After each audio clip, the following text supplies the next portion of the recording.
Pomaže Bog i dobrodošli na novu tribinu organizaciji Srpskog rodoljubivog bratstva. Želim da se zahvalim svima što ste se odazvali našem pozivu, posebno profesoru doktoru Slobodanu Bjelici, profesoru na Filozofskom fakultetu Univerzitetu u Novom Sadu. Moje ime je Olivera Rajčević i ja ću večeras biti moderator ove tribine. Tema tribine je otpor i kolaboracija na srpskom prostoru tokom Drugog svjetskog rata. Temu smo izabrali jer smatramo značajnom i smatramo da se dotiče dešavanja koje su u velikoj meri prelomila i uticala na dalji tok naše novije istorije, o kojoj naravno svako od nas ima neki svoj vrednosni sud. Stav i stanovište Srpskog rodoljubivog bratstva je, kao što i samo ime naše organizacije kaže, jasno.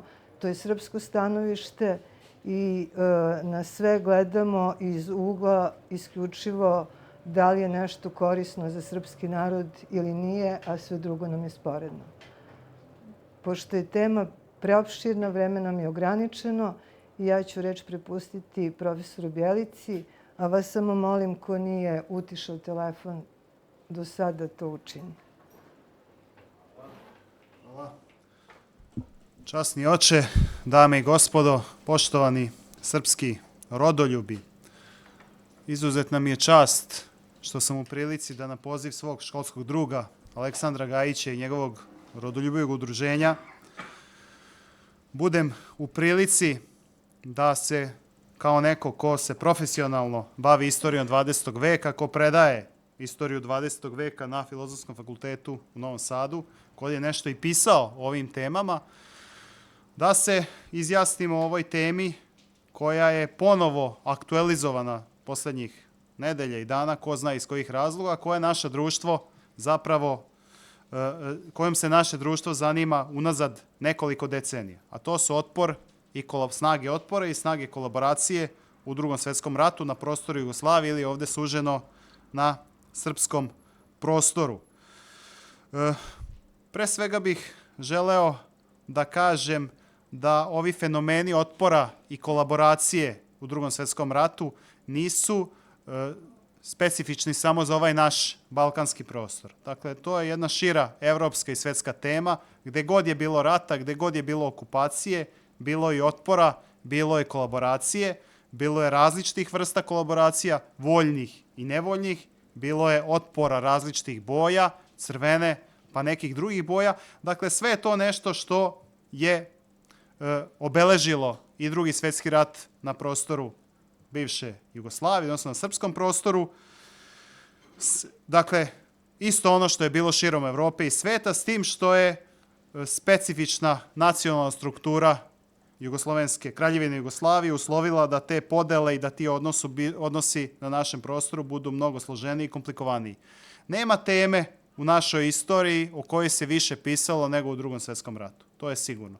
Dakle, prvo smo imali 40 ili 50 godina ideološke, ali vrlo detaljne obrade različitih problema iz Drugog svjetskog rata, od nekih sitnih hronika pojedinih mesta, tipa Sremski Karlovci u narodnooslobodilačkoj borbi, pa preko krupnijih sinteza koje se bavili ovim istorijskim fenomenima kao što otpor i kolaboracija. Sve to vreme paralelno u emigraciji pišu se knjige, objavljuju se sećanja učesnika Drugog svjetskog rata koje pružaju jednu sasvim drugačiju sliku. Poslednjih decenija naša historiografija pokušava da nađe neke zajedničke imenitelje, da odbaci glorifikacije, a da prihvati neke zaista naučno proverene činjenice i iz jedne i iz druge vrste historiografije, ne bismo li dobili konačno neku istinu o Drugom svjetskom ratu na srpskom prostoru.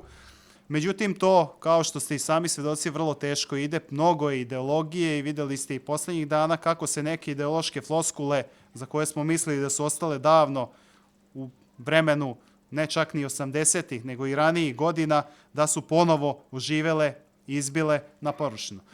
Otuda mislim da je korisno da objektivno sagledamo, evo, putem jednog predavanja, ja sam siguran, i diskusije o ovim temama o kojima ću ja danas nešto pokušavati da iz svog iskustva naučno kažem, jer svi mi smo dobro upoznati sa literaturom, sa istorijskim izvorima koji se tiču Drugog svjetskog rata.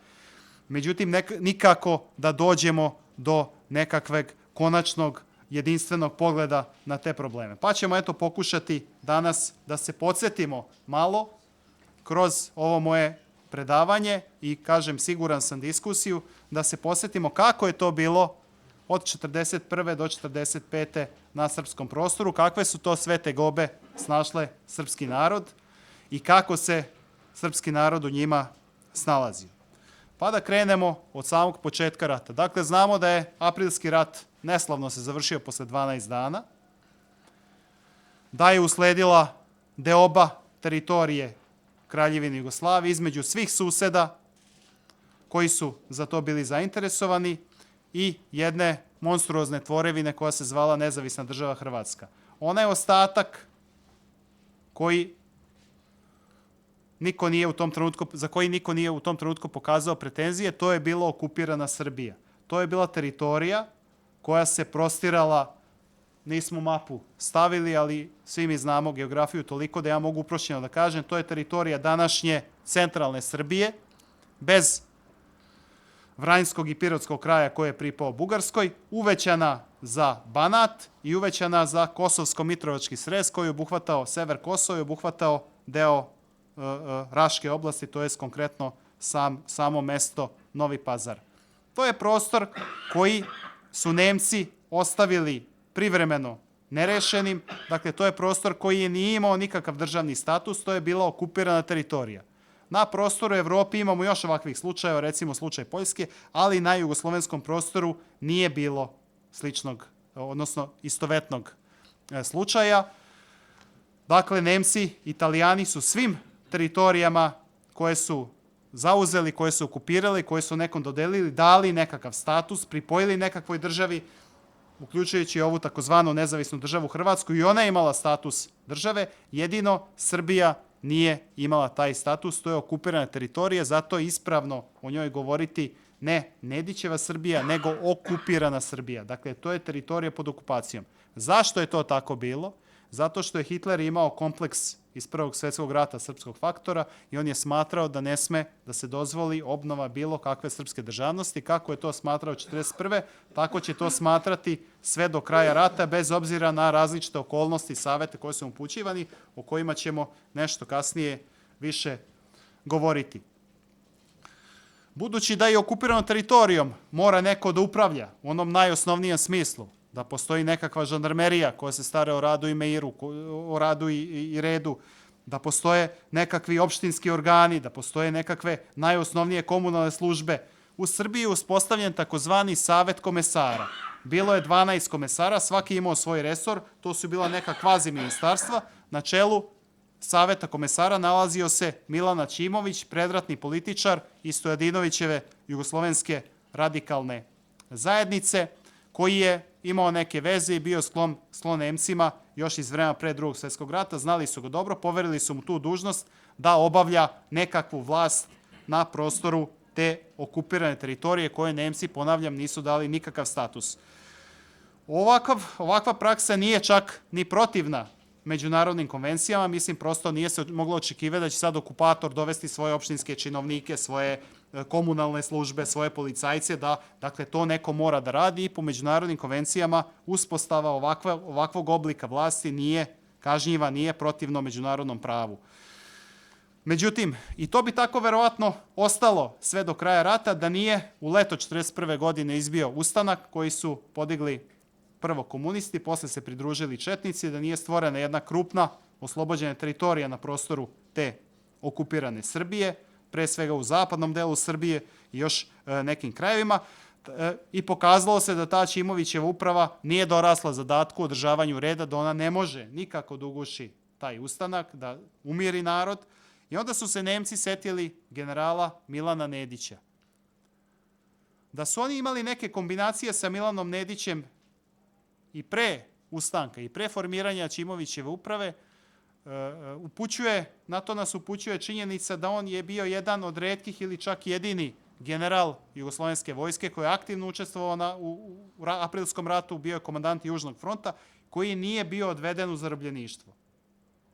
Dakle, oni su imali nekakvu ideju da bi nekada mogli za nešto da ga upotrebi. Iako general Milan Nedić nije bio ideološki blizak nacizmu, nije čak bio ni germanofil, kako to možemo vidjeti recimo iz njegovih knjiga koji je pisao između dva svjetska rata, gde on naprotiv upozorava na taj germanski faktor koji će ponovo izazvati rat i tako dalje. Međutim, general Nedić je verovao u pobedu Nemačke u tom svjetskom ratu, verovao i pre aprilskog rata, pogotovo ga je u to uverio taj bedan otpor Jugoslovenske vojske u aprilskom ratu i on je smatrao da Srbija i da srpski narod moraju da se prilagođavaju tim okolnostima, da će Nemci izaći kao pobednici iz tog svjetskog rata i da prosto Srbi moraju nekako da se uklapaju u taj nemački Hitlerov novi svjetski poredak.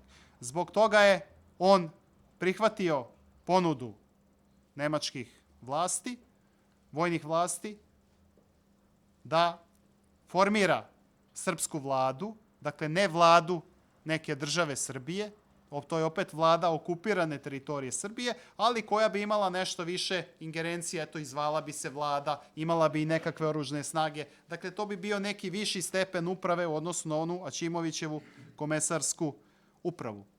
Dugo se Milan Nedić dvoumio oko toga. Dakle, on je znao da će biti označen kao izdajnik, jer u to vreme legalna Jugoslovenska kraljevska vlada je u Londonu, ustanak je podignut, narod je krenuo ustanak i on se sad stavlja na stranu okupatora, pokušava da umiri narod i da prestanu ti napadi na neprijateljska uporišta. Zašto je on to uradio?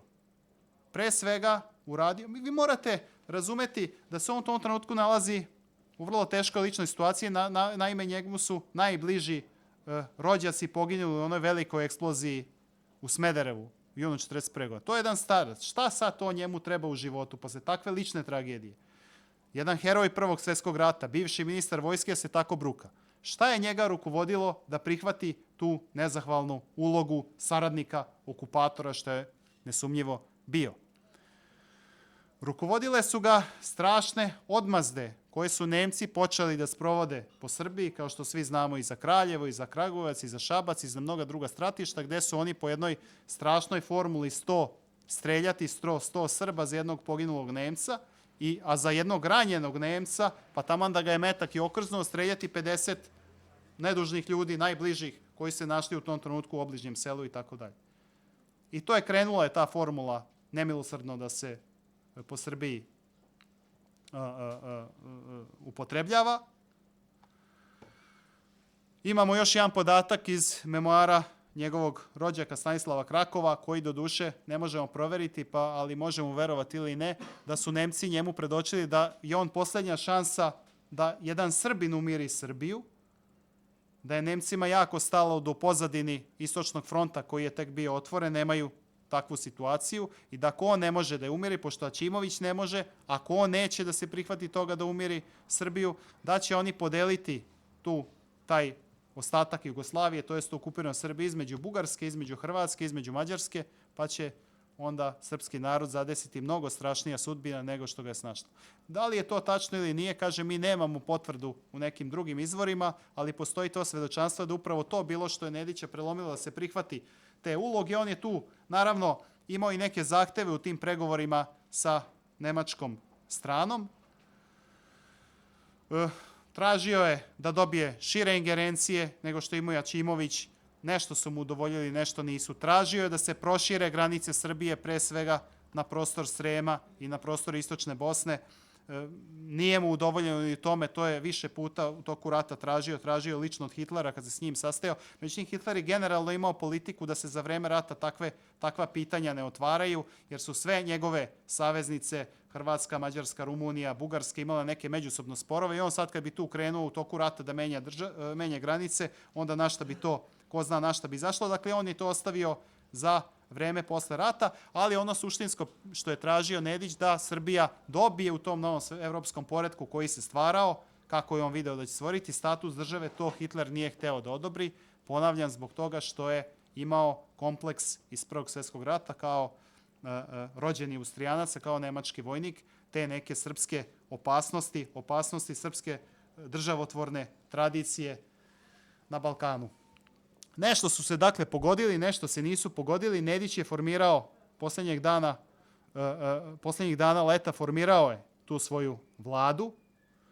Vlada je formirala i nekakve svoje oružane odrede koji su odmah stupili u borbu protiv ustanika, pomažući nemačke trupe, i ustanak je slomljen krajem jeseni 1941. godine, se sada na te detalje ne vraćamo. Dakle, Nedić je tu svoju misiju ispunio. On je upravo to gušenje ustanka kome je pomogao i svrstavao među svoje najveće zasluge, jer je tvrdio da ustanak tada nije ugušen, da bi nemačke odmazde, koje su inače bile strašne i represalije, bile mnogo strašnije da se ušlo i u tu ratnu zimu i da se nastavilo sa otporom u Srbiji.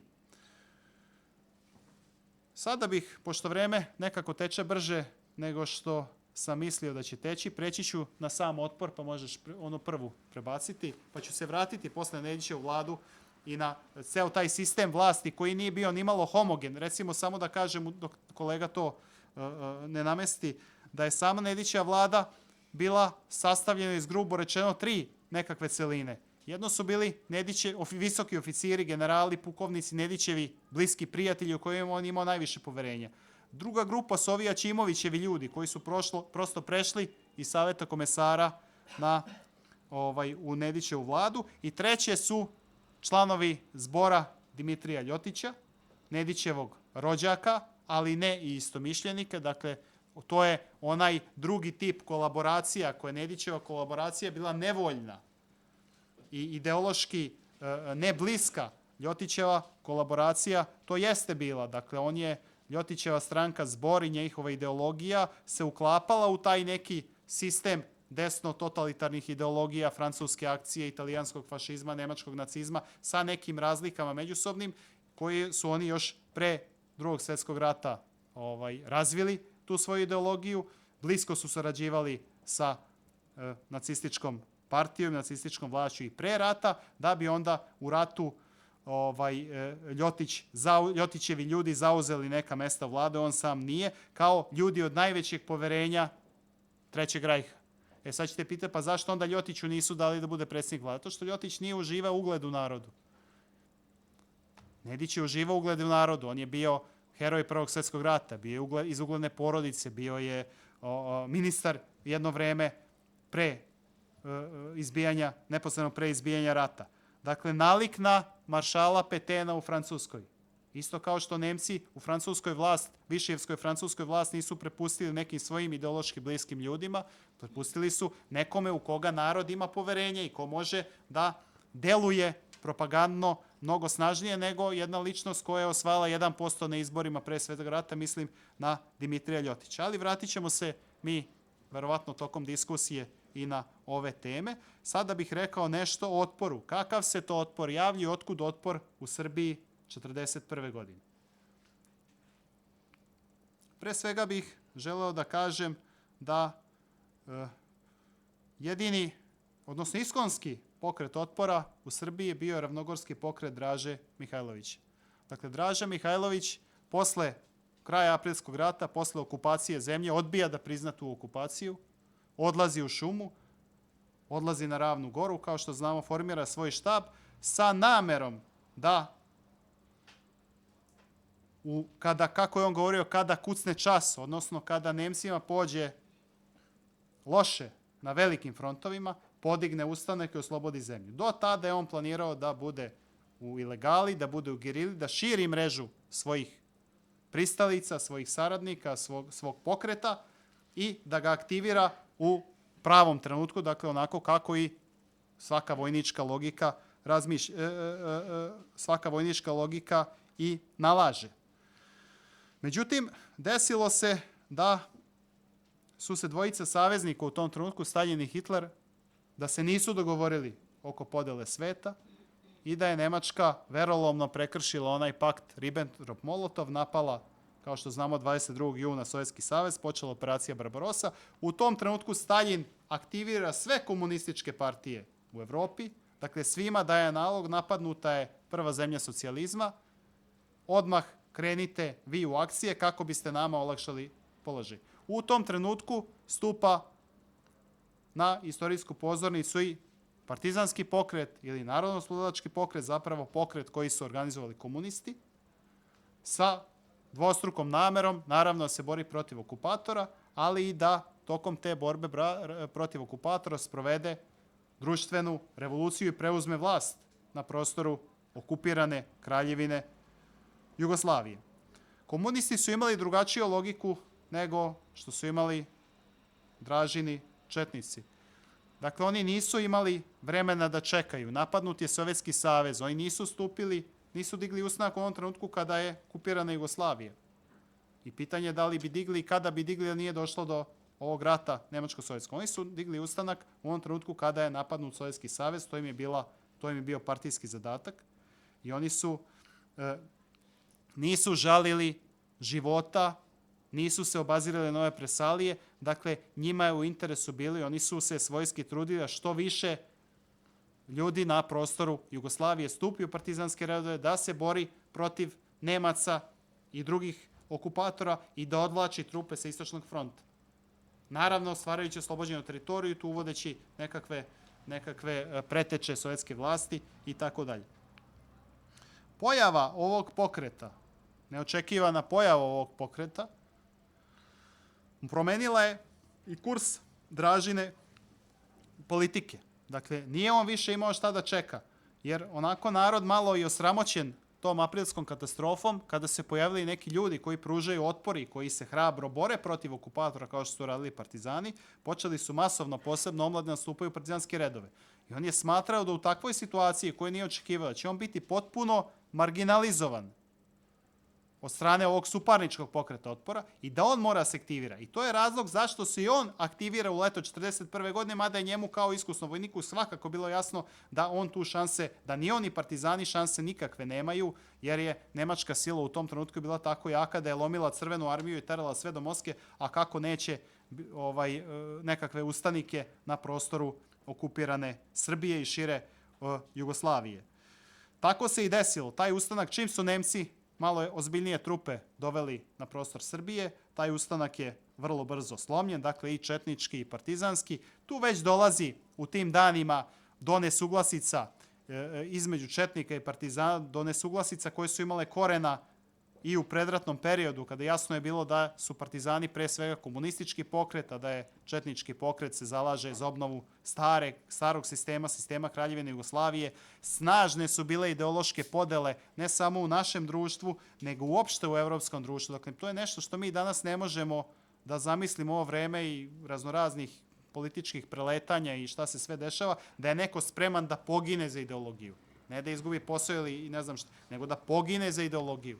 Neko ko ima 17-18 godina, bez obzira da li je komunista ili neko drugi. Dakle, strašne su bile te ideološke podele i one su bile podjednako snažne kao, recimo, međunacionalne podele u ono vreme. To danas mi nemamo, pa ne možemo baš, ja sa studentima radim, pa ne mogu ja to njima da dočaram. Kako sad to jedan brat u četnicima, drugi u partizanima, pa se, umjesto da se međusobno čuvaju, gledaju jedan drugog da likvidiraju. A toga je bilo ne samo u srpskom narodu, nego svuda. Dakle, ta ideologija je prosto bila snažna vododelnica u ono vreme.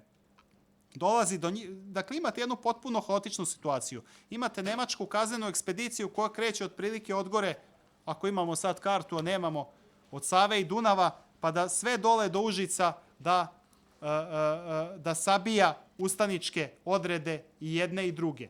Nemačke kaznenu ekspediciju prate Nedićevi odredi, pre svega Srpski dobrovoljački korpus koji je bio sastavljen najviše u tom trenutku od članova stranke Dimitrija Ljotića. Dakle, oni i četnike i partizane progone koji se u tom trenutku međusobno bore. Dakle, jednu potpuno haotičnu situaciju imate i kada je pala Užička republika, takozvana Užička republika, Nemci su odmah se okrenuli prema Ravnoj gori i Draža Mihajlović je jedva izvukao živu glavu. U isto vreme imate i neke kontakte između četnika. Dakle, jedna prilično haotična situacija u Srbiji koja će trajati čitavo vreme rata. I na prostoru Srbije tokom čitavog rata, dakle sve do same 1944. godine, do oslobođenja konačnog, dominiraće ravnogorski pokret Draže Mihajlovića. I on na tom prostoru zaista vrši funkciju pokreta otpora. Ali, kao što sam rekao, imate čitavu paletu pokreta otpora u svetu i Evropi, pa imate oni koji su malo aktivniji, oni koji su vrlo aktivni, kao što su obično komunistički pokreti, imate oni koji su malo nacionalno odgovorniji, pa neće da se zaleđuje, takav je bio pokret Draže Mihajlovića. I pokret Draže Mihajlovića na prostoru Srbije od početka rata, pa sve do samog kraja, do pred kraja rata, on je apsolutno pokret otpora. I to ne može niko da ospori. To najbolje, ne treba, evo imate ovu sliku kad oni gaze onu zastavu, evo imate poternicu Draže Mihajlovića, ne treba nikome drugom verovati nego sami Nemcima. Oni njega posmatraju kao pokret otpora. Da li ima nekakvih lokalnih sporazuma koji su usmereni protiv prezidenta? Ima. Lokalni komandanti nemački, ali generalno nemačka politika posmatra taj pokret kao pokret otpora. I niko to danas ne može ozbiljan da ospori da to jeste bio pokret otpora. Sa druge strane, ja govorim sad o okupiranoj Srbiji, oba ova pokreta, i partizanski i četnički, sada pričamo o četničkom, prostiru se na prostoru čitave Kraljevine Jugoslavije. Oba imaju jugoslovenski karakter. Ako gledamo genezu četništva u srpskim krajevima van Srbije, onda je upitno je li to pokret otpora. Dakle, on prosto ne nastaje drugačije. Znate kako nastaje on u Srbiji? Ja sam rekao malo pre. Jedna grupa oficira i vojnika se na Ravnoj gori stacionirala u maju mesecu 1941. ne priznajući okupaciju. Takvih je bilo po celoj Srbiji. I oni se međusobno povezuju. Prihvataju Dražu Mihajlovića kao nekakvog svog vrhovnog komandanta, kao neko ko će biti simbol tog pokreta. I tako se taj pokret učvršćuje, vezuje. To su uglavnom na čelu tih lokalnih ravnogorskih jedinica, bivši oficiri koji se međusobno znaju, to su patriote, oni da su mislili da sarađuju s okupatorom, prišli bi Nedićevim snagama, ne bi otišli u šumu. Kasnije logika rata mnoge i odvaje u Nedićeve snage preko takozvane legalizacije, ali sad nemamo vremena o tome mnogo da govorimo, ovo je vrlo opširna tema. Kako se razvija četnički pokret van Srbije? U Crnoj Gori, u Hercegovini, u Bosni, u Dalmaciji, u Lici, čak i u Sloveniji. Ali da je zanemarimo sad na trug, govorimo o srpskom prostoru. Dakle, on se razvija iz onih ustaničkih odreda koji su se pojavili u šumi kao posljedica terora okupatora. Pre svega ustaškog terora, ali i terora drugog okupatora. Dakle, to su narodne jedinice koje su radi samozaštite svoje otišle u šumu da se bore protiv pre svega ustaša. Govorimo o prostoru nezavisne države Hrvatske koji se prostire i u Bosni, i u Sremu, i u Hercegovini, i u srpskim krajevima današnje Republike Hrvatske. I tu nema mnogo ideologije u prvi mah. Kasnije, pod uticajem ovih podela u Srbiji, oni se dele na partizane i četnike. Ali opet to nije čista ideološka podela. Zamislite vi sad u nekoj zabiti tamo negde na planini, ko zna šta je to komunizam i to retko ko je čuo za to. Druga je vododelnica tog ustaničke mase. A tiče se pre svega odnosa prema okupatoru i odnosa prema nesrpskom življu.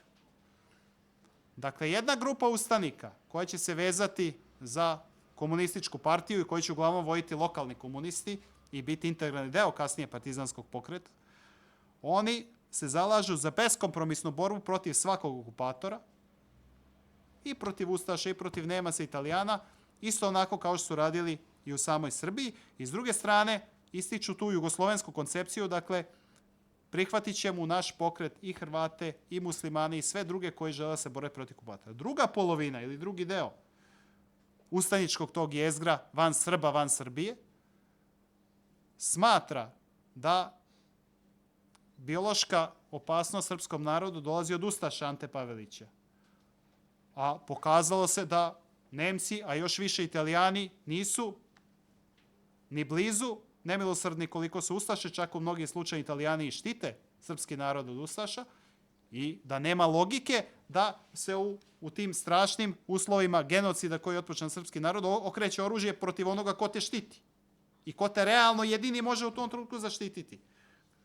Još jedna stvar, među tim ljudima koji su, mnogi su od njih izgubili i najbliže u tim pogromima koji su počeli već u proleće 1941. smatraju da treba izvršiti odmazdu, da se treba svetiti, da treba odgovoriti Hrvatima i muslimanima isto onako kako su to ovi oni ustaškim uniformama radili njim. Tu se lomi ta ustanička masa. Jedan deo pristupa partizanskom pokretu i potpuno se uklapa u taj partizanski pokret. Možda ću nešto kasnije stići, ja pričam o strukturi pokreta. Dakle, velika prednost partizanskog pokreta je bila ta što je bio centralizovan, što je bio dobro organizovan, što je imao kao osnovu jednu prekaljenu partiju, ilegalnu komunističku, koja je delala na celom prostoru Jugoslavije. To je bio velika prednost, odnosno suparni četnički pokret. Četnički pokret se stvara ad hoc. Vidjeli ste u Srbiji kako se stvara. Nije Draža znao kad je pošao aprilski rat da će on biti vođa gerile.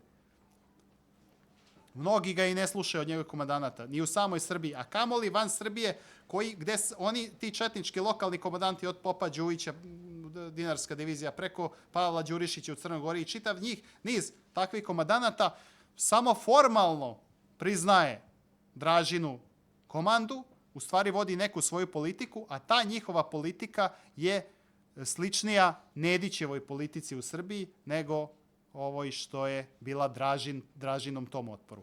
Dakle, četnički pokret ne možemo posmatrati kao homogenu organizaciju, kao što možemo komuniste i partizane posmatrati. Dakle, oni jednako vode politiku u Srbiji, u Hrvatskoj, na prostoru Slovenije, gde god daje, imaju vrhovnu komandu, onda kad nešto naredi, to se sluša, politika se odvija jedinstveno svuda. Kod četnika to nije bio slučaj. I tu možemo već nalaziti više kolaboracije nego otpora kod tih četnika van Srbije. Dok Draža Mihajlović sve vreme rata, dakle sve do samog kraja rata, i obično se njemu izvlače, kaže evo sarađivao je sa okupatorom, izvlači mu se ta 44. godina. Ali pazite kakvoj se on situaciji, nađite se vi u 44. godine. On je, kao što rekao, otišao je, digli su ustanak, ta grupa oko njega, iz čistih patriotskih osjećanja. Niti im je naredio neko iz Moskve, niti neko iz Londona, niti su imali veze sa bilo kim, te veze se te kasnije čak ni sa emigrantskom vladom. Živeo u šumi, snalazio se kako je mogao, na kraju su ga odbacili i Englezi, odbacili su ga Sovjeti, podržali su Tita i partizane, našao se u smrtnoj opasnosti, partizani naoružani britanskim naoružanjem, s jedne strane preko Drine nadiru, to je leto 44. godine, s druge strane Crvena armija nadira se istoka, ne bili svoje štićenike komuniste dovela na vlast. I šta on sada da radi? On tu pokušava s Nemcima nekakve sporazume i tu kreće kolaboracija. Dakle, prava kolaboracija kreće tek 44. godine. Sve ono ranije, neki lokalni sporazumi, to je nešto što u tom jednom haosu Drugog svjetskog rata se dešavalo svuda, od čega, kao što posle ću reći, ni partizani nisu bili sasvim imuni. 44. on stupa u kolaboraciju, pokušavajući da se izvuče, da izvuče svoj pokret, da prođe preko nezavisne države Hrvatske, pa se obraća Stepincu, pa se obraća Paveliću, pa ne zna kuće, ne zna šta će. Dakle, to je njega obrukalo, ta 44. godina, ali kažem, stavite se u situaciju njegovu. On mora da se izvuče. S jedne strane partizani, s druge strane Crvena armija. Sa treće strane nezavisna država Hrvatska. A daleko je zapad da ode na njega. I on pokušava nekako sa svima da se dogovori, da prođe, moli ovoga, moli onoga. Na kraju prolazi katastrofalno, nigde ne ostaje u Bosni, mesecima su se tu vrteli, umirali od gladi kad se povukli iz Srbije, da bi na kraju bili potpuno uništeni od tada već regularnih snaga Jugoslovenske armije, to jest bivše partizanske grupe. Dakle, taj pokret koji je iz čistih patriotskih osjećanja, dakle ni po ničijem nalogu nije stupio otpor protiv okupatora, on je najgore na kraju prošao. Vi kad pogledate u strukturu partizanskih jedinica na kraju rata, konkretno u Vojvodini, ja sam tu gledao, pa tu ima više domobrana bivših nego što, jer oni su primali ih na kraju rata, sve su primali. Bugarska vojska koja je bila godina bila okupator na prostoru Srbije, pošto je Bugarska promenila stranu u ratu, sada se pojavljuje kao oslobodilac Srbije. Od koga oslobađa? Od četnika Draže Mihajlović, koji su od početka rata bili snage otpora. Dakle, potpuni paradoks. Sada neko će reći, pa kad je 3-4 godine izdržao, zašto je morao te posljednje godine da sarađuje s Nemcima? Verovatno da je znao kako će proći, ne bi. Pokušavao je prosto da se izvuče. Samo se stavite u situaciju. Pokušavao je nekako da izvuče taj svoj pokret, te svoje ljude, da izvuče iz tog kotla u kojoj se našao. A to hoću da kažem o Partizanima, pa možeš da prebaciš, dakle, pošto već vreme nam odmiče, pa nešto i da se osvrnem i na taj pokret. Nije sporno da je njihov otpor bio mnogo snažniji nego što je bio otpor ravnogorskog pokreta.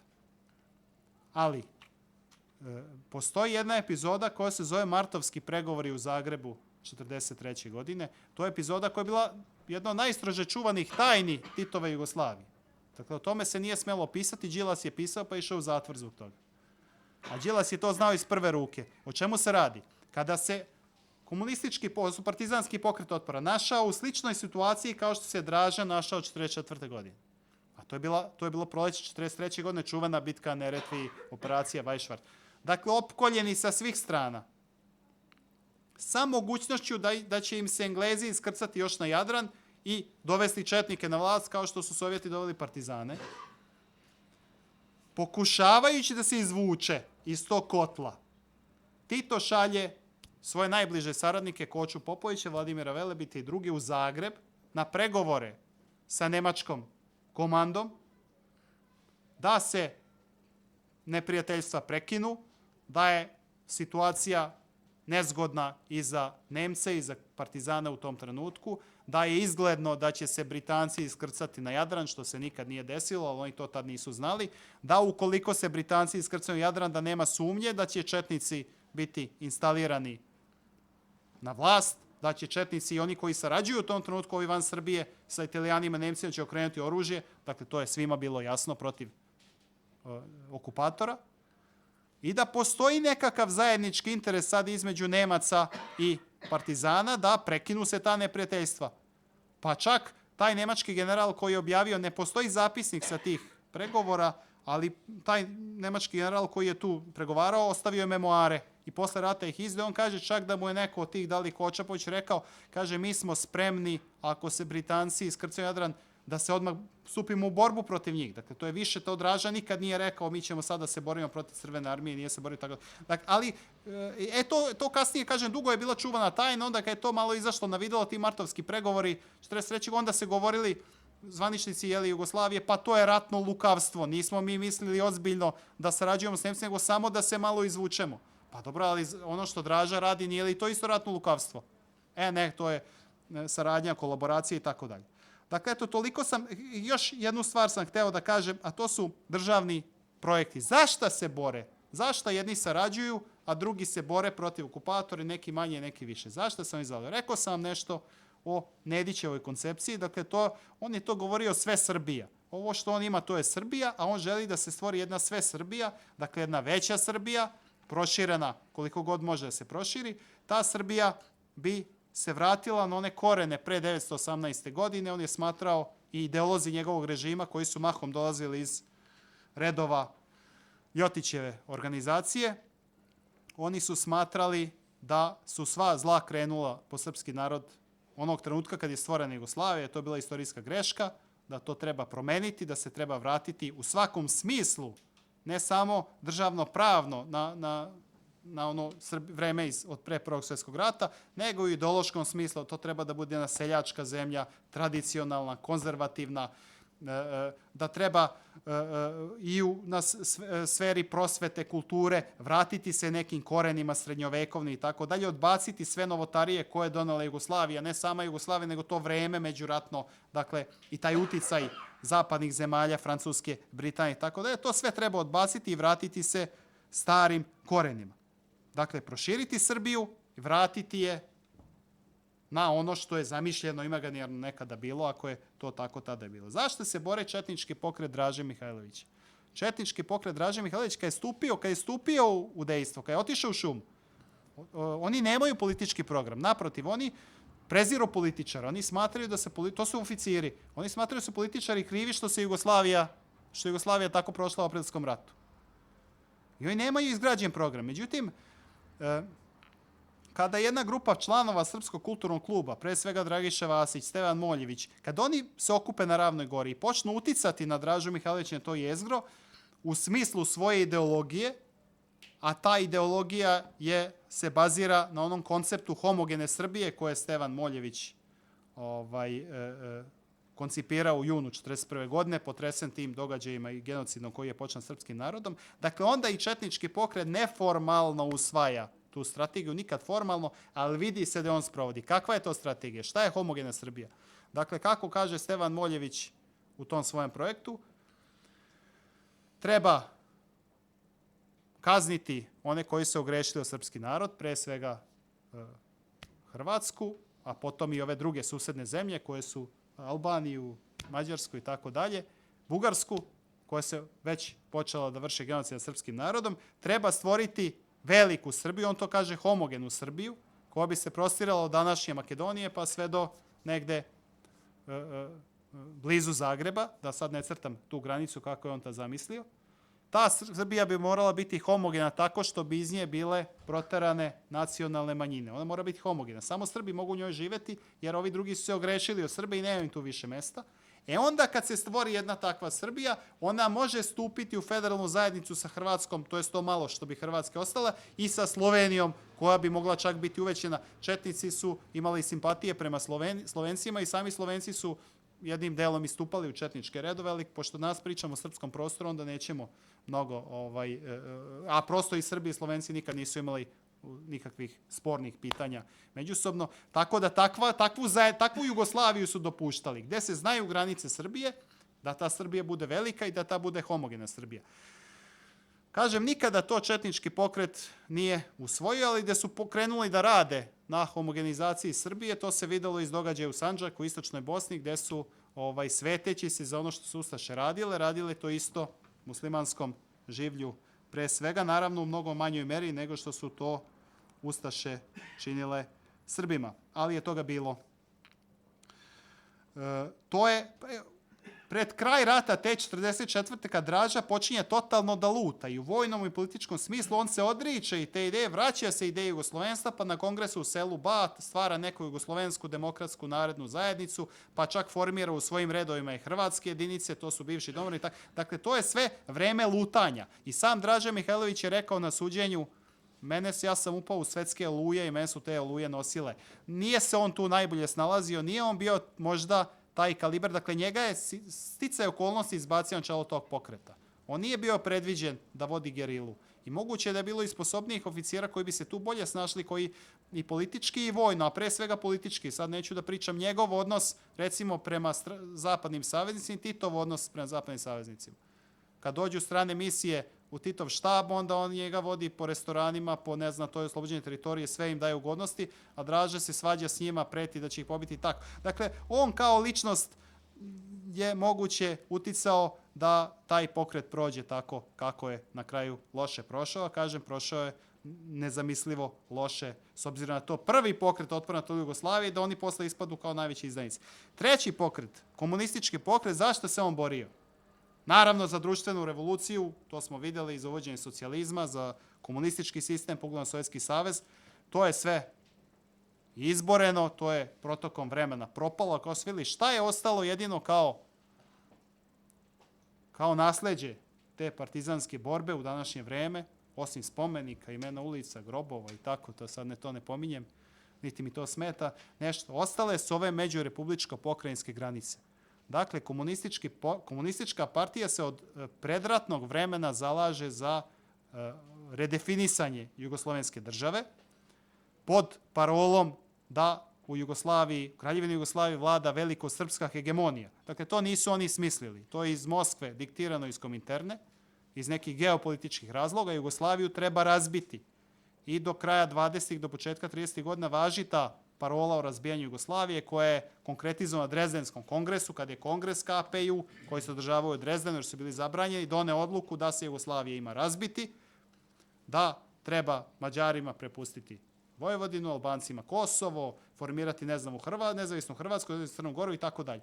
Dakle, to je zvanični program komunističke partije Jugoslavije sve do početka 30 godina, kad se u Moskvi nešto okrenulo, pa kad se Hitler pojavio kao eventualna opasnost, pa onda je Stalin procenio, pa može meni ta Jugoslavija valjati u nekoj situaciji, nećemo je razbiti, nećemo je direktno razbiti, ali ćemo je federalizovati. Pa se tu pominje nekih 5 ili 7 federalnih jedinica, Vojvodina bi bila 7, sad neću u to da ulazim, nije to sad bitno. Suštinski, oni su taj svoj program koji su nasledili iz predratnog vremena, koji im je nacrtan u Moskvi, sproveli tokom rata preko čuvenog Avnoja, preko zemaljskih antifašističkih veća, preko niza odluka, da bi Jugoslavija posle Drugog svjetskog rata bila uspostavljena kao federacija 6 republika i 2 pokrajine koje je bilo u sastavu Srbija. I Srbija time bila drastično smanjena. Vi sad kad poredite tu užu Srbiju koja je formirana 1945. godine i sad imamo karte pa da poredimo, pa to ne je manja nego Nedićeva Srbija. Eto zašto su se borili. Ali samo još jedna stvar da kažem, obično se kod nas pravdajući se, neki kažu, pa nismo mi znali, eto, to je Tito i Kardelj, to su oni nešto dogovorili se, oni obični borci nisu ni znali da će to, ko bi se borio i tako dalje. Dakle, to je zvaničan program Komunističke partije Jugoslavije. Oni nisu nikad krili, naprotiv, oni su to javno iznosili. Ja sam, recimo, pišući sad nedavno nešto o delatnosti ovde u Vojvodini, partizanskih odreda, ti vidiš, 43. godine je bilo drugo zasedanje Avnoja, gde je udaljen temelj federacije, gde se kaže formiraće se Crna Gora, pa Makedonija, koja nikad, posebno Makedonija, koja nije, koju niko drugi nije ni pominjao, nego komunisti da može biti formirana kao federalna jedinica, da oni ne da to kriju, nego oni to javno popularišu, upoznaju narod, upoznaju borce, to će biti buduća Jugoslavija u kojoj neće biti velikosrpske hegemonije. Jer razlog za stvaranje takve Jugoslavije jeste taj što drugi narodi nemaju poverenja u Srbe, zato što Srbi njih tlače 2,5 decenije, iz vreme tako kako su komunisti. Dakle, to je komunistička politika. Oni su to javno isticali i svaki onaj koji je stupao u njihove redove, nikakvog opravdanja, jedno ko je bio totalno nepismen pa da ne razume šta tamo se radi i piše. Dakle, to je zvanična politika koju ne kriju, koji naprotiv popularišu, koja se u nekoj meri menja tokom rata, pa se odustalo od toga da Vojvodina bude samostalna jedinica, nego je stavljena u sastav Srbije, pa se odustalo od toga da Kosovo se preda Albaniji, a zauzvrat je trebala Albanija da uđe u sastav Jugoslavije kao 7. članica. Dakle, bilo je tu, pa je Sandžak trebalo da bude samostalna jedinica, pa je to ukinuto, tako dalje. Dakle, moglo je to da bude nešto i gore nego ovo što smo dobili, ali dobili smo to kako smo dobili kao rezultat partizanske borbe, koja je, kao što kažem, nesporno bila oslobodilačka, koja je nesporno bila, taj otpor je bio mnogo snažniji nego što su pružali ga četnici, koji su imali tu takozvanu strategiju čekanja, čekat ćemo da dođe, da kusne čas, da se pojave neke snažnije savezničke snage, pa će onda dići usnag, dakle jasno je koji su razlozi to bili. Dakle, ne možemo sporiti ni dobre snage, ni neke pozitivne strane, tog pokreta partizanskog, koji je bio i herojski, žrtvovali su, sve to stoji. Dakle, ali posledice njihove borbe mi i dan danas osjećamo, vidimo i sa tim se nosimo.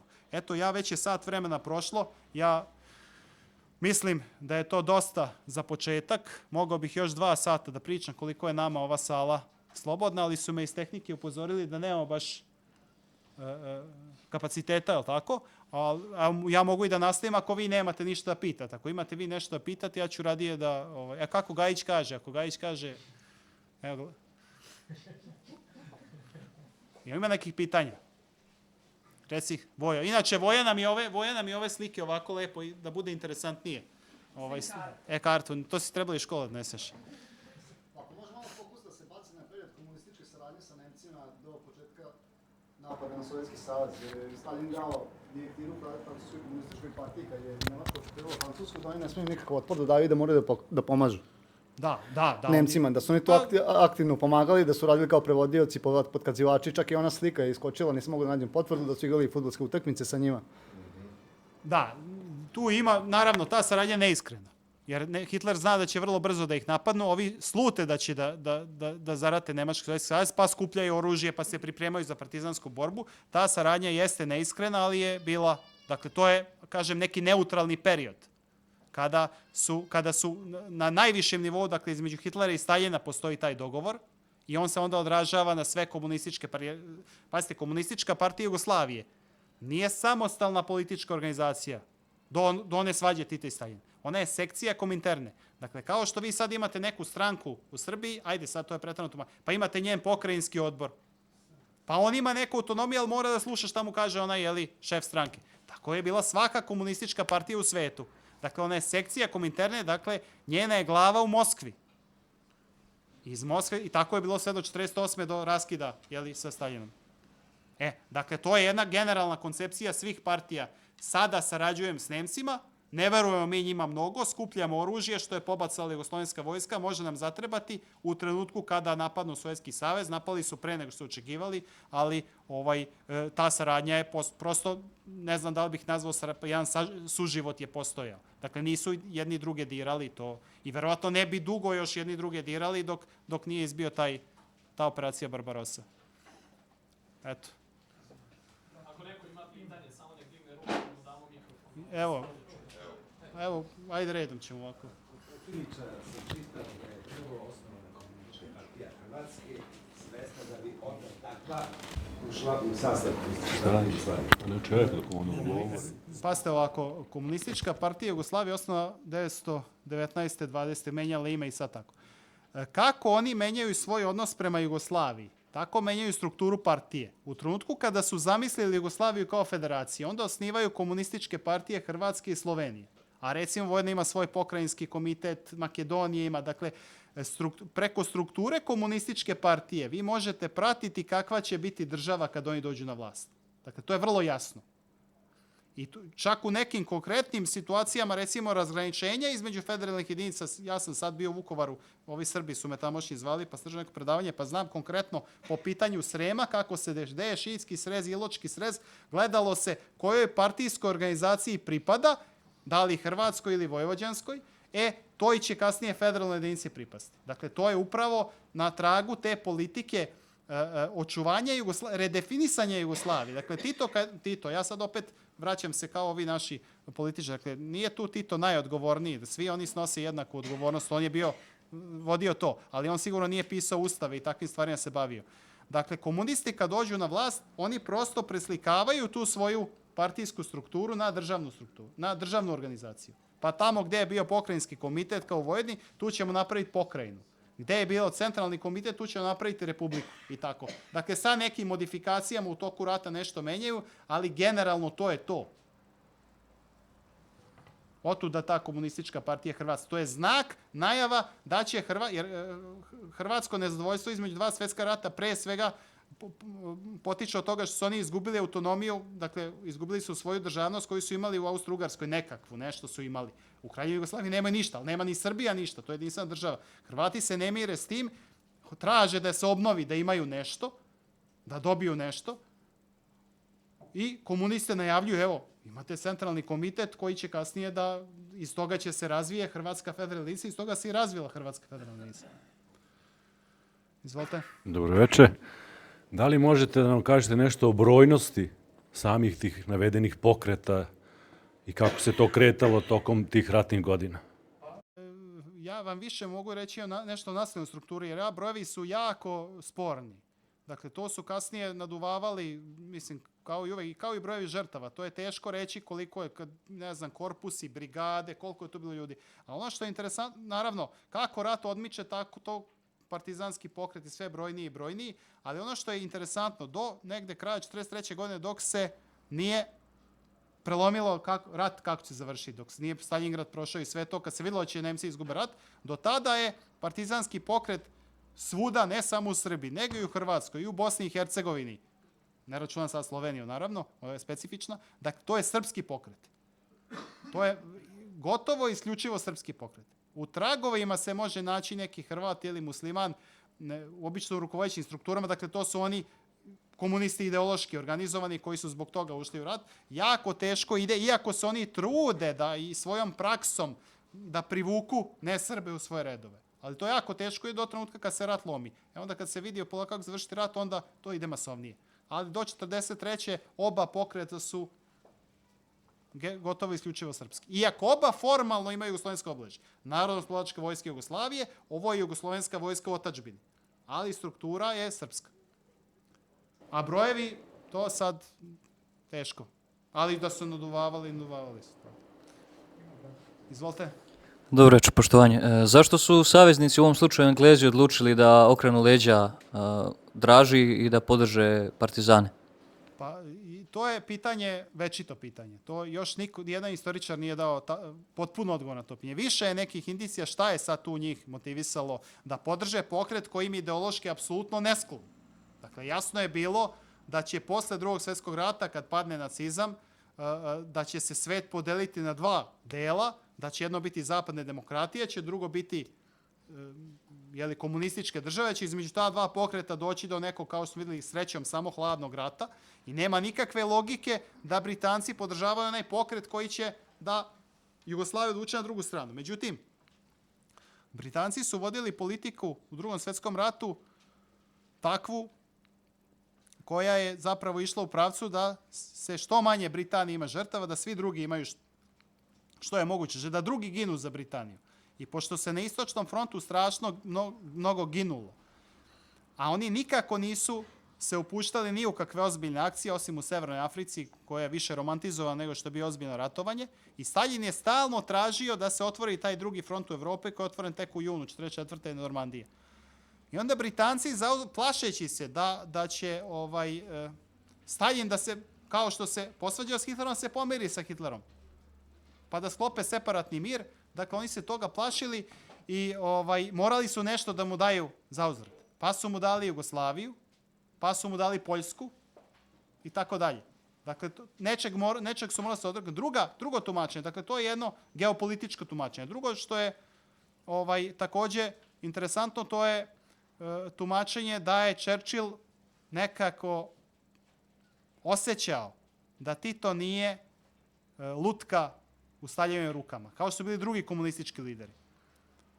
Da će on kad tad moći da se iskoristi upravo u tu svrhu, kao što je bilo 1948. godine, i da je Churchill tu prepoznao mnogo veći potencijal za neke britanske buduće interese nego što je bio Draža Mihajlović.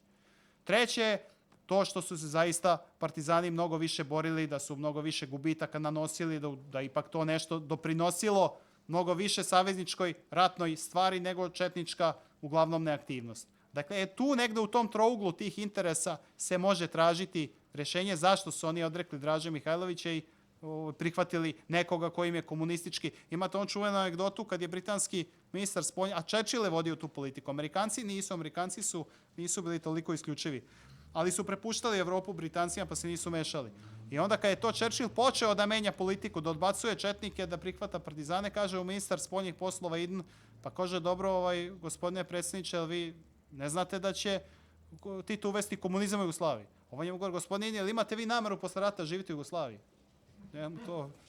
Tako da to je. Tu negde se nalazi, ali teško je dati konkretan odgovor. Izvolite.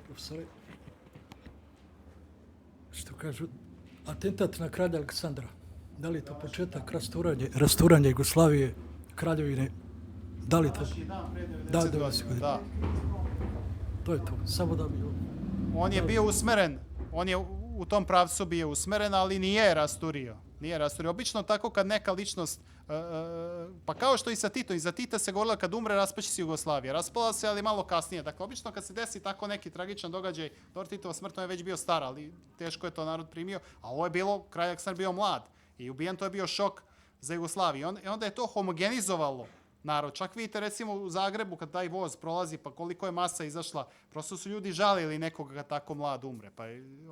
Tako da on jeste bio usmeren protiv Jugoslavije, kao i kod svih tih velikih političkih ubistava, mi znamo izvršioce. To su bile ustaše Ante Pavelić i jedan taj Bugarin što je bio s njim, odnosno Makedonac, pa baš je on pucao, ali mislim čitava organizacija je bila pre svega ustaška. Znamo da su Italijani pomagali u organizaciji, znamo da su Mađari pomagali u organizaciji, da li su još neke sile stajali iza toga, pa su govorili čak i Sovjetski savez, pa nacistička Nemačka. Dakle, kod tih velikih ubistava, kao što je ubistvo kralja Aleksandra, kao što je ubistvo Franje Ferdinanda, kao što je ubistvo, pa čak i Zorana Đinđića, skorije vreme, uvek ta politička pozadina nekako je maglovita i nikad se ne sazna do kraja. Ko je sve tu mogao imati interes da strada kralj Aleksandar? Ko zna? Kakve to tajne sile su mogle da imaju, koje su onda usmerile neke ljude koji su inače njega mrzeli iz drugih razloga, omogućili im da to urade što su uradili i tako dalje. Eto, to je to. Jeste bilo usmereno da se razbije Jugoslavija, ali se nije razbila. Dakle, oni su mislili sad kad padne kralj Aleksandar kao simbol Jugoslavije, to će se rasturiti. Nije se rasturilo, trebalo je da izbije rat da se razbije. Molim, izvolite. Ja bih imao pitanje vezano za proširenje teritorije Nedićeve Srbije i taj razgovor sa Hitlerovim, pre toga Ribbentropom. Dakle, pitanje je da li je postojao taj nacrt da koji je rađen zajedno sa Neubacherom, da se proširi teritorija Srbije na gotovo celu teritoriju današnje Bosne, sem zapadne Hercegovine, a da je glatko odbijen od strane Ribbentropa pa i Hitlera, jer je uslov bio da pošalje bar simbolično jedan odred na istočni front. Ja u to ne verujem da je to bio jedini uslov. Znači, ono što je generalno nemačka politika bila, kod mnogo ozbiljnijih su recimo Mađarske i Rumunije oko Banata i dakle njegova politika dok se rat ne završi pobedom ništa se ne dira. Jer ako se krene u to da se dira, oni će međusobno zarati. Tako da ja... Da. Razlog je bio zato što je ustanak u NDH, zapravo što je NDH nije mogla da kontroliše tu teritoriju, da su imali problem upravo sa gušenjem ustanka u Bosni. Sad pričamo o ličnosti jednoj koja je bila u toj čitavoj nemačkoj aparaturi vlasti i najsklonija Srbima i koji nije bio ratni zločinac, koji se bavio nekim drugim temama političkim. On je imao ideju da se Crna Gora priključi Srbiji, isto Nedićevoj Srbiji, ali generalno Hitler ne verujem da bi išta dopustio se priključi Srbiji. Vi imate situaciju, a sad pričamo o saradnji i tim četnicima, bitka na Neretvi. Onaj film gledamo kako oni jurišaju i tako, to je malo romantizovano sve i nije baš tako bilo. Dakle, prosto ta čitava operacija je bila usmjerena i protiv četnika i partizana. Dakle, šta se dešava 1943. godine? Pala je Severna Afrika, zna se da će dalje negde Britanci i Amerikanci iskrcavaju. Da li će to biti Grčka, da li će biti Jugoslavija, da li će biti Sicilija, ne zna se. Kako Hitler razmišlja? Ja imam u zaleđu Dalmacije dva pokreta. Jedan je komunistički, drugi je četnički. Oba ću da preventivno likvidiram i zato se pokreće Weiss i Schwarz. Ne zato što su oni njemu nešto u tom trenutku smetali, nego se boja ako se Britanci iskrcaju, Britanci će dobiju pomoć njihovu zaleđinu, prodrće do Zagreba tamo. Da ja to očistim preventivno, pa iskrcali se, ne iskrcali. Onda Mussolini interveniše. I ovi četnici van Srbije, pre svega Crnoj Gori i Hercegovine, koji se čak i vode kao neka antikomunistička dobrovoljna milicija. Mussolini kaže, a dobro, a zašto protiv četnika kad oni nama pomažu? Protiv komunikacije. Nema logike. I onda a to postoji prepiska, dakle ovo nije sad spekulacija, postoji prepiska njih dvojice, čuva se u arhivima, kaže, ja shvatam, Hitler odgovara Mussoliniju, da su četnici u izvesnom smislu u ovom trenutku korisni protiv komunista. Ali u slučaju da se Britanci iskrcaju, oni će odmah da se okrenu protiv nas, dakle to nije imao dileme. A treća stvar što je također rekao, kaže, ja ću radije trpeti komunističku opasnost nego velikosrpsku. Bez obzira što ta velikosrpska nekad i sarađuje s njima. Ali on je toliki kompleks imao od Srba. Da on to nije... Dakle, ne verujem da bi ikad išta dao. I da je pobedio u ratu, ne verujem da bi išta dao Srbiji. Bog zna šta bi s Srbijom bilo, jer on je toliko je mrzeo Srbe da je to prosto u njemu bilo nešto. Valjda samo Jevreje više mrzeo nego Srbe. Dakle, to je Hitlerova politika bila prema Nedićevoj, koja je direktno kolaboracionistička, i prema četničkom pokretu koji eto tu se snalazi pa i sarađuje sa svim i svačim i ima neke interes. A šta je interes Italijana? To je interesantno. Ja sam bio u Italiji, razgovarao sam s njihovim istoričarima i piše se knjige o tome. Jer mnogo je češća saradnja Italijana i četnika nego Nemaca i četnika. Od Nemaca i četnika to je sporadično i nema tu mnogo poverenja. Italijani i četnici su vrlo bliski. Italija sedi na dve stolice čitavo vreme rata. Oni nisu baš sigurni da će Nemačka da pobedi. Oni bi u slučaju da Nemačka izgubi da se izvuku, da prođu nekažnjeno. Kako će se izvući? Četnici su formalno nekakav pokret otpora, je li tako? Draža Mihajlović, ministar vojni, i oni gledaju tom simbiozom sa četnicima na prostoru Kninska krajina, Dalmacija, Hercegovina, Crna Gora, da se nekako na taj način, što kaže, ubiju dve muve s jednim udarcem. S jedne strane imaju efektivnu snagu protiv komunizma, protiv partizana. S druge strane, to im je mogućnost da pređu na drugu stranu u ratu. Da kažu, pa eto, mi već sarađujemo.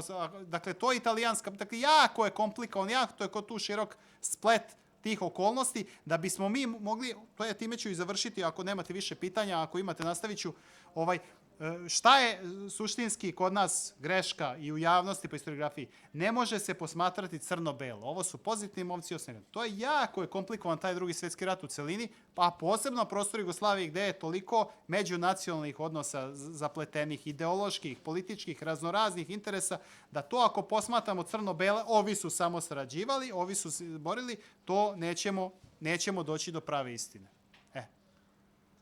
Evo, ja bih samo nastavio već kod mene mikrofon. Jedno kratko pitanje. Koji je bio, ajde da kažemo, zvanično sad motiv posle toliko godina da ta kraljevska vlada prihvati Tita na čelu, da odbaci taj četnički pokret? Pa vidite, to vlada, to ne, možemo svi da sumnjamo i kralj lično, nema da sumnjamo, jasno. Pa znam, ali oni su kraljevska vlada koji žive u jednom hotelu gde Britanci plaćaju im smeštaj.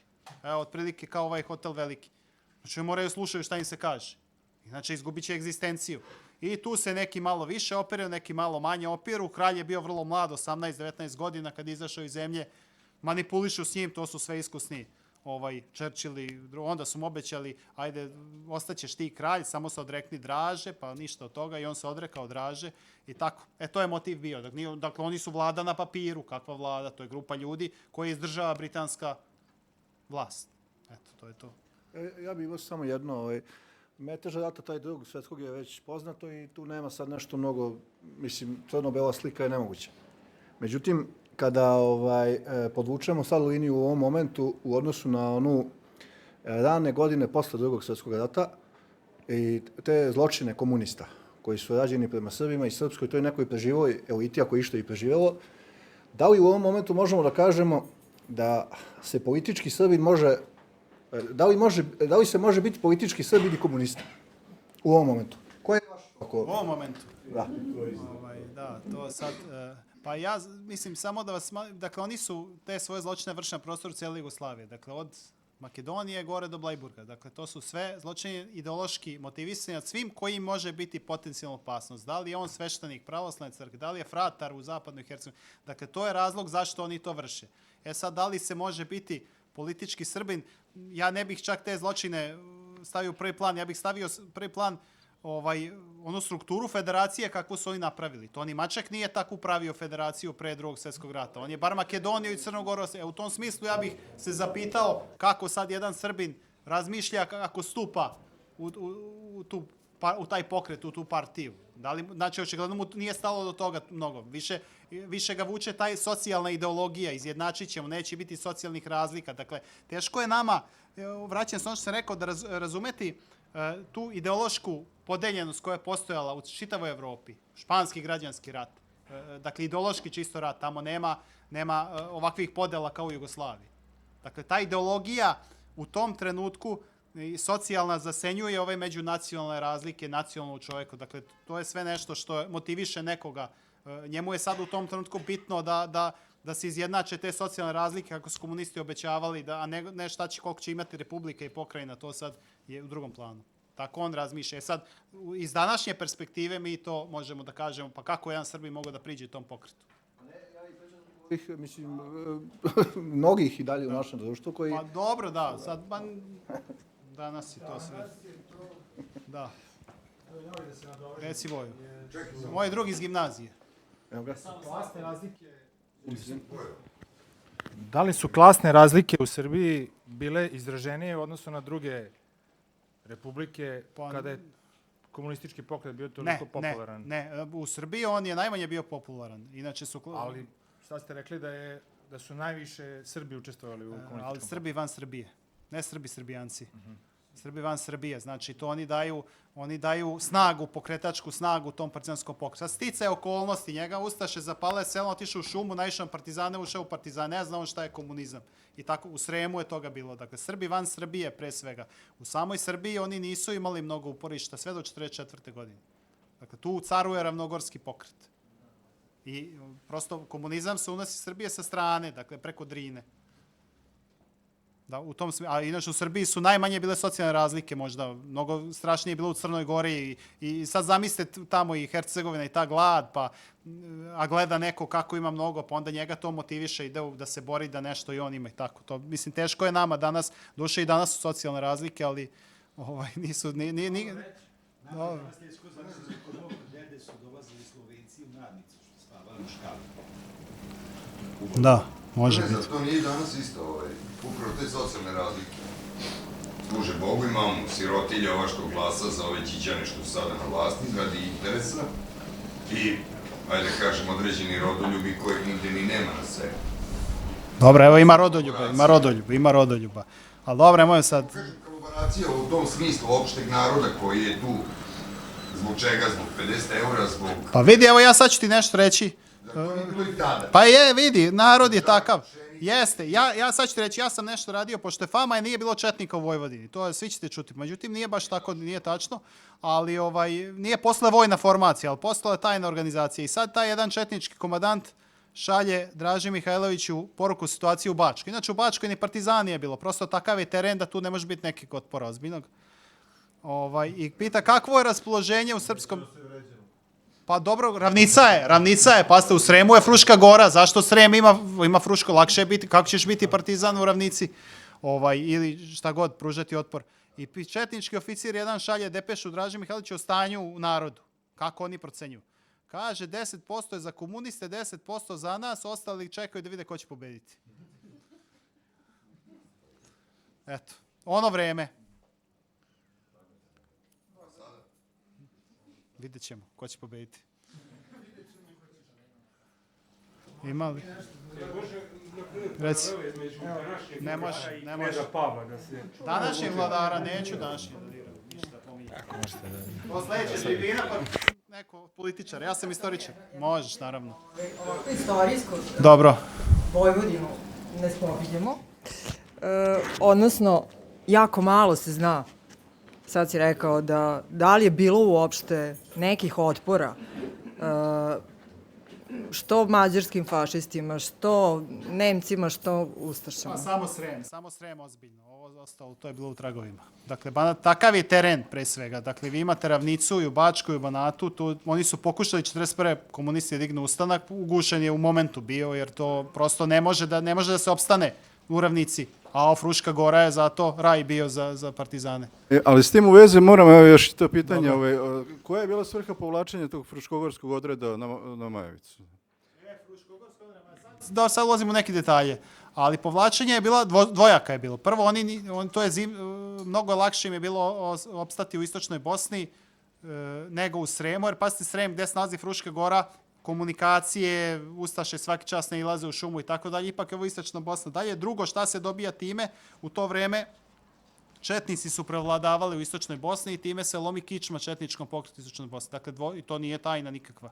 Oni su, sremski partizani su slomili četnički pokret. Inače, pošto sad pišem o tome, to je interesantno da nigde nije bila izraženija mržnja prema četnicima nego u Sremu, gde ih praktično nije ni bilo. To je fenomen jedan bio, da li je to neka propaganda bila, ali prosto to je, kaže, bilo je, ja čitam pa sećanja komesara partizanskih brigada iz crvene one knjige iz 70 neke, ali ima stvari kad se čita između redova, kaže, nije zabeležen jedan slučaj da naš partizan piše neko od komesara tih sremskih da pređe u četnike. Recimo to kod Bosanaca je bilo malo ovo, malo ovo, kod Crnogoraca tako, kod Sremaca nije, kaže, zabeležen slučaj da je neko prešao od nas u četničke odrede, iako se tu boravi, u kontaktu su, znači to je sad, u Bosni su, dakle, govorimo o tom periodu dok su u Bosni, u Srem nisu imali gde da pređu, ali u Bosni dok su bili, kaže, to je bilo tako.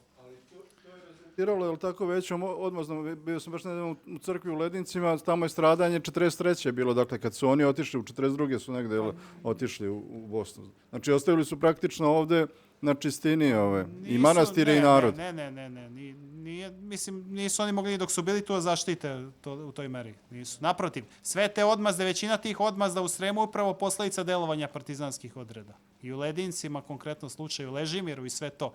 Dakle, sukobe se u Grgurevcima, pobiju neke Nemce, pa onda Nemci dođu pa zapale Ležimir. Dakle, isto ono što su u Srbiji radili 41. to je bilo ovdje 43. Dakle, naprotiv, kad njih nema u Sremu, onda je mirnije nego kad ih ima. Kad ih ima, onda se ovi svet. Tako je bilo. Ali sada ne ulazimo, to su neke već seoske istorije lokalne. Ima li još pitanja možda? Gajiću, šta da ti kažeš, je li gotovo? A da, izvinjavam se. Gajić, ti si mene zvao. Da, slobodno.